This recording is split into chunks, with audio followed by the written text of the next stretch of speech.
Be, try ko sa dalon, be. So may hapon sa inyong tanan diya mga idol, wiwiw no. So karon mga idol, karon pa ta nakauli mga idol no kay nagkuha ta sa ato ang first nga sahod diri sa Facebook mga idol no. So katong uban diha nga wala pa nang monetize so pa nakasahod. Padayon ta mga idol no. So muna ito ang unang sahod sa Facebook mga idol no.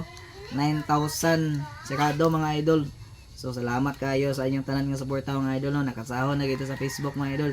Oh, kasi makaingon mga idol nga pikin ang mga idol, tinood ang mga idol oh. 9,000 atong na unang sahod sa Facebook mga idol no. So, salamat kasi kanunay nga suporta mga idol. Sa katong wala pa nakasahod diha, wala pa na monetize. Padayon lang mo mga idol kay kung unsa akong na kuan kan mga idol, makuha nag-abot tigay po ninyo pohon mga idol. So salamat kayo mga idol no sa tanan suporta. Nakasahod na kita kang Facebook. Unang sahod na to sa Facebook mga idol, 9,000 mga idol. So salamat kasi kanunay suporta. Kanunay nyo nga pag-react sa akong mga video, sa akong mga post. Salamat kay mga idol no. So amping mo tanan mga idol, maka-earnings sa tatanan, makasweldo sa tatanan. Salamat sa kayo sa kanunay nga suporta. God bless. Tinuod eh.